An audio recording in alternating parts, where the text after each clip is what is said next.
Hi guys Merry Christmas ပါဒီနေ့ DIY Christmas decoration လေးကိုအတူတူလုပ်ကြမယ်အခုလိုမျိုး DIY Christmas decoration လေးလုပ်တာ This is my first time เนาะဘယ်လိုလုပ်ရမလဲကြည့်ကြအောင်ပေါ့ steps လေးပါဘယ်လိုလုပ်ရမလဲဆိုရဟာ instruction ပါတယ်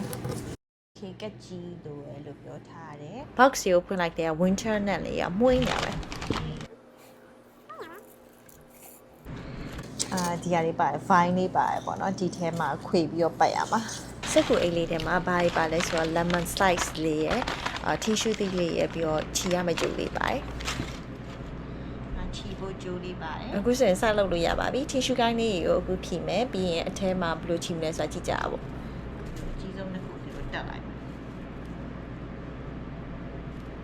လူချီရမှာမသိဘူးဒီကမချီလိုက်မယ်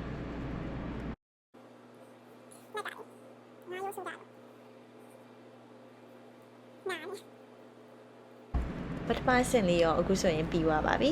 ။စူးစမ်းပန်းစားနဲ့ဆက်လုပ်နေပါတယ်။သူပြောထားတဲ့အတိုင်းပထမအဆုံးတစ်ဖက်ကိုရင်ချီရဲအခုကနောက်တစ်ဖက်ကိုချီရဲပေါ့နော်။သူပုံမှာပြထားလိုမျိုးအဲ့အပေါ်ကနေပြီးတော့အဖြူရောင်လေးဖြစ်နေတဲ့အကိုင်းလေးကိုအပေါ်မှာတင်လိုက်တယ်။ပြီးရင်တော့အခုတော့ tissue သီးလေးစပြီးချီပါပြီ။ကျမအတွက်တော့အခုလိုမျိုး DIY လေးတွေလုပ်ရစိတ်ထဲမှာအရန်ပျော်ပဲပေါ့။နောက်ဆုံးလုပ်လို့ပြီးသွားတဲ့အခါမှာရလာရဲ့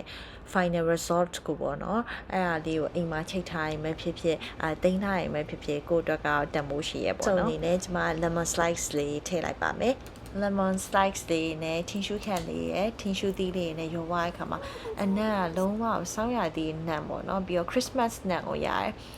ရှူလိုက်တာနဲ့ကိုလုံးဝ relaxing ဖြစ်ပြီးတော့ stress တွေအကုန်ပျောက်သွားလို့ပဲခံစားရတယ်ပေါ့နော်ဒီတမျိုးသီးလေးကိုချီရခါမှာသူအပေါက်ဖောက်ပြီးတော့ချီခိုင်းနေပေါ့နော်အဲ့တော့ကျမကျိုးမလောက်ဖြစ်နေရောတစ်ဖက်ပဲချီထားတော့တမျိုးသီးလေးရအောင်နည်းနည်းတွေ့ကြနေအခုဆိုရင်တော့အရန်ကိုပဲမှုေးပြဲခါကြအောင် natural စင်စင်လေးလှနေတဲ့ Christmas decoration လေးကိုအိမ်မှာချိတ်ထားလို့အတွက် ready ပဲဖြစ်နေပါပြီ